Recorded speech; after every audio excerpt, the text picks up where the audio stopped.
Hi friends, ఈరోజు నేను సింపుల్గా పుదీనా రైస్ చేస్తున్నాను. నాకు పుదీనా రైస్ తినాలనిపించింది. మా గార్డెన్లో చాలా పుదీనా ఉంది, సో పుదీనా కోసుకొచ్చండి.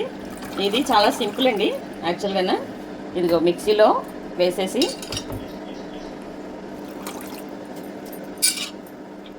శుభ్రంగా కడుక్కొని మిక్సీలో వేసేసి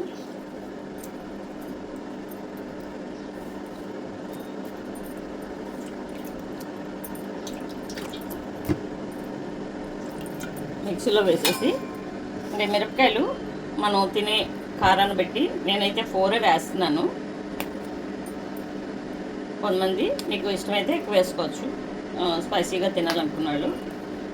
ఇదండి, దీనిలో చిన్న చింతపండు కూడా వేసి మిక్సీ చేసేస్తాను.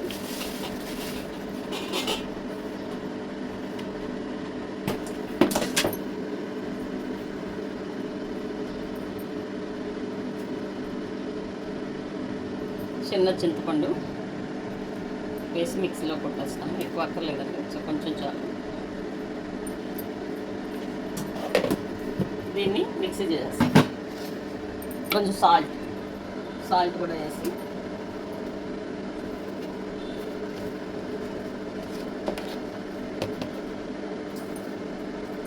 తర్వాత చూసుకొని వేసుకోవచ్చు. దీన్ని మిక్సీలో పేస్ట్ లాగా అయిపోయిందండి. చక్కగాని బరగ్గా అక్కర్లేదు, పేస్ట్ లాగే కొట్టుకోవాలి, బాగుంటుంది. అన్నంలో కలవాలి కదా. దీనికి యాక్చువల్ కొంచెం ఆయిల్ వేసండి. ఆయిల్ వేసి యాక్చువల్గా నేనైతే ఇంకా డైరెక్ట్గా ఇందులో వేసేసి ఫ్రై చేసేస్తాను, కానీ కొంచెం కలర్ఫుల్గా ఉంటాయని చెప్పేసి ఇగోండి ఆవాలు ఇవన్నీ పోపు సామాన్లు వేస్తున్నాను. అది గ్రీన్ కాబట్టి జీలకర్ర వేయట్లేదు, పోపు సామాన్లు వేస్తున్నాను ఇందులో.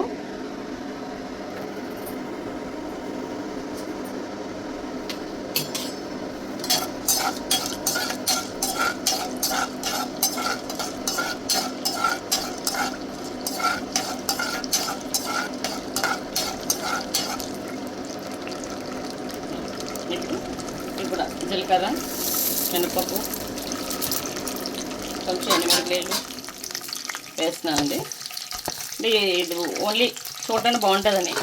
యాక్చువల్గా నేను స్టార్టింగ్లోనే అయితే ఇంకా ఉట్టి దాన్ని ఫ్రై చేసేసి అందులో రైస్ కలిపేసేదాన్ని, బాగుండేది. ఈ ఊరికే చూడటానికి అందంగా కనిపిస్తాయి కదని వేస్తున్నాను. పోపులు వేసాను,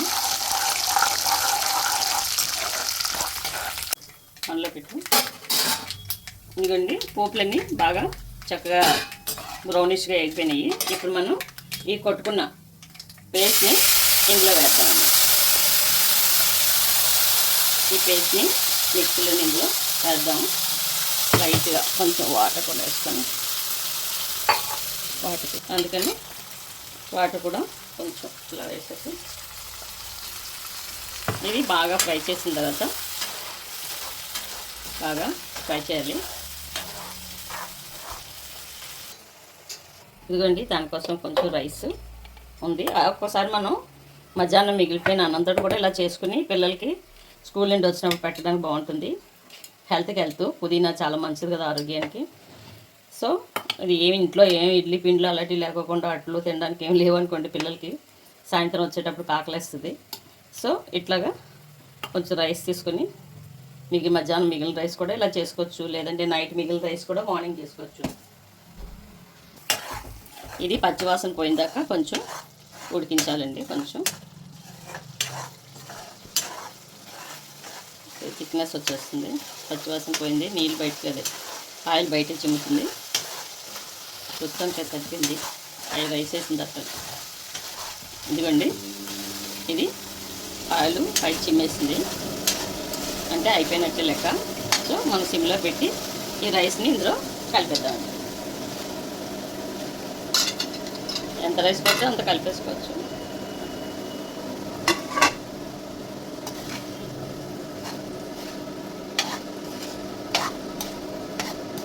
ఇంకా బాగా మిక్స్ అయిందాక కలుపుకుంటే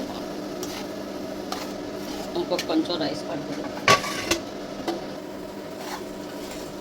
దీనికి ఇంతని మెజర్మెంట్స్ లేవండి, ఎంత కావాలంటే అంతమంది చక్కగా చేసుకోవచ్చు. ఇట్లా రైస్ తక్కువ ఉందనుకోండి తక్కువ ఆకులు వేసుకుంటాం, రైస్ ఎక్కువ ఉంటే ఎక్కువ ఆకులు వేసుకుంటాం.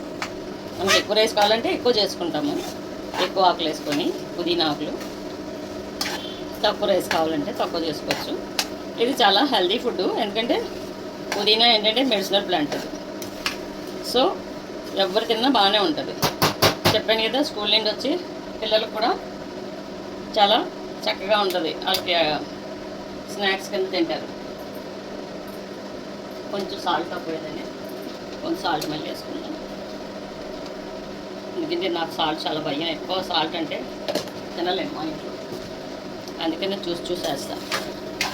అంచనాలు చేయడానికి ప్రయోగాలు చేయాలి.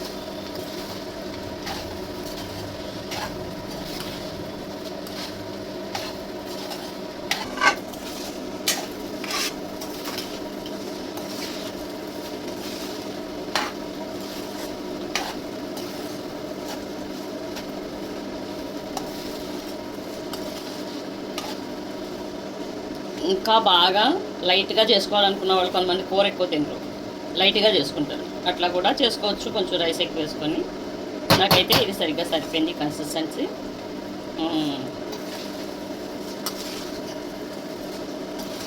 రైస్ రెడీ అయిపోయిందండి, వేడి వేడి పుదీనా రైస్ రెడీ అయిపోయింది. మీరు కూడా మీ ఇంట్లో ఒకసారి ట్రై చేయండి. సో ఇది అన్నం వండుకొనే చేయాలని లేదు, మిగిలిన అన్నంతో కూడా ఇలా చేసుకోవచ్చు అనమాట. ఈ పులిహార్లు ఇలాంటివి చేసుకునే కంటే అవి హెవీగా ఉంటాయి, ఆరోగ్యానికి అంత డైజెషన్ అవ్వు. ఇవైతే పిల్లలకి చక్కగా ఆరోగ్యానికి మంచిది. పుదీనా హెల్త్ బెనిఫిట్స్ ఉంటాయి, పిల్లలకి కఫము అలాంటివన్నీ లేకుండా చేస్తుంది. ఆరోగ్యానికి ఆరోగ్యం. స్నాక్ ఐటమ్ కింద కూడా దీన్ని చేసుకుని తినొచ్చు ఈవినింగ్ టైంలోనే, లేదంటే నైట్ టైం బయటకి ఎక్కడికో వెళ్ళొచ్చాము, మనకు వంట చేయడానికి టైం లేదు, అంతే 2 పుదీనా ఆకులు మిక్సీలో వేసేసి 2 పచ్చిమిరపకాయలు వేసేసి ఆయిల్లో తాలింపు పెట్టేసుకోవడం. సో చాలా ఫాస్ట్గా అయిపోతుంది. మీకు నచ్చితే మీరు కూడా ఇంట్లో ట్రై చేయండి. మీకు నచ్చితే లైక్ చేయండి, షేర్ చేయండి, సబ్స్క్రైబ్ చేయండి. థ్యాంక్ యూ అండి.